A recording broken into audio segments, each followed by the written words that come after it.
Our next speaker is Peter Turner. Peter designs and builds hardware furniture by commission. His designs are contemporary but informed by tradition. He also teaches at the Center for Furniture Craftsmanship and writes for Fine Woodworking. He is going to be talking to us about the challenges of finding the right parts. Peter Turner.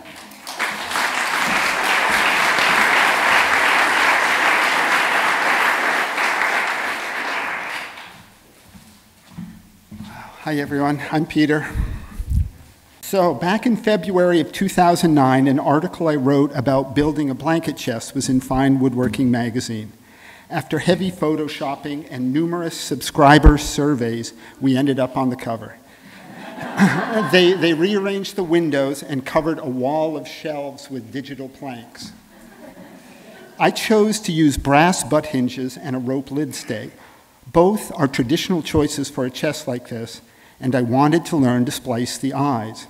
As I clicked, the animatedknot.com moved each strand of rope. I could move back and forth through the process until I figured it out. My article generated some mail. One letter came from a reader who had worked for the U.S. Consumer Product Safety Commission from '78 through 2005. If you can't read it, the header says, "Blanket chest lids can be deadly." Here in the U.S., about twice a year, a toddler dies because of a falling lid. I had chosen this method of hinging and stopping my lid for aesthetic reasons. A portion of this chest had grown out of my memories of an antique tool chest that had been in our living room when I was a kid. Also, I hadn't found any decent-looking hardware to support the lid.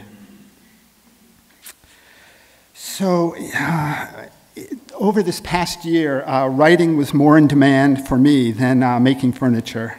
I co-authored a book on blanket chests due out in mid-March. It'll offer photos, drawings, and text about chests from 30 different makers, along with applicable techniques. That was the first mock-up of the cover. This is a chest that my friend Richard offered for the book. It's carved Tasmanian myrtle. He was very disappointed with the lid stay that he ended up using, mainly because part of it was plastic. It sort of detracted from his piece. Occasionally, I post on the blog on Fine Woodworking website, and while there, I noticed a write-up that Mark Schofield had written about the Rockler lid stay torsion hinges. Rockler is a Minnesota-based woodworking supply company, and we've got one locally out by Clark's Pond. To quote Mark, the hinges come in 3 weight capacities, and Rockler offers a calculator on its website that will tell you the capacity and number of hinges you'll need. Once installed, the lid has a steady resistance when being opened or closed, and it will stay open at any angle, similar to the screen on a laptop computer. Rockler gave me all these images. What a great idea. I wanted to try them immediately. I wanted to find out who had made the connection between how a laptop screen moves and how a chest lid should move. I called Molly. She's the manager at our local Rockler store. She put me in touch with Dan Wenning, and Dan works in product development for Rockler. And initially, the chest hinge was his project. He said he wasn't sure how the torsion hinge idea had originated, but that he would ask around and try to find more history for me. And what he found was that 7 years ago, someone in the retail division needed a mechanism for a store fixture and discovered that a nearby firm manufactured torsion hinges. Product developers from Rockler toured the company, and they found a suitable mechanism for the fixtures and moved on to their next project. The product development meetings at Rockler can be called by anyone in the department ad hoc whenever an idea needs talking about. 5 years later, someone remembered the tour, and torsion hinges bubbled back up for discussion. Applications for the hinges bounced back and forth until someone lit upon the idea for chest lids. Their installation instructions suggested mounting the hinges on the top edge of the box. This holds the lid off the back edge of the box by the thickness of the hinge. In this photo from Rockler, the lid has an applied lip that covers the resulting gap. I prefer a lid that sits flush down on the block. So I recessed my hinges so that the lid could sit flat. I saw this as an improvement and thought that the small coves at both ends offered a clean transition between the two levels. I tried to sell the idea to Rockler by offering a write-up and photos of my alternative installation method. They weren't buying. The product was moving well, and users were happy with the look of surface mounting the hinges.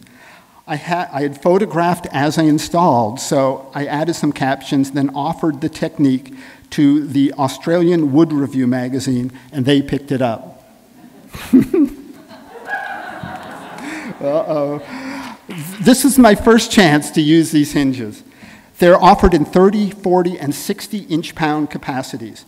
To figure what's needed, one multiplies the depth of the lid by its weight and divides by 2. This lid yielded a total of 119, so I used two 60 inch-pound hinges to support the lid.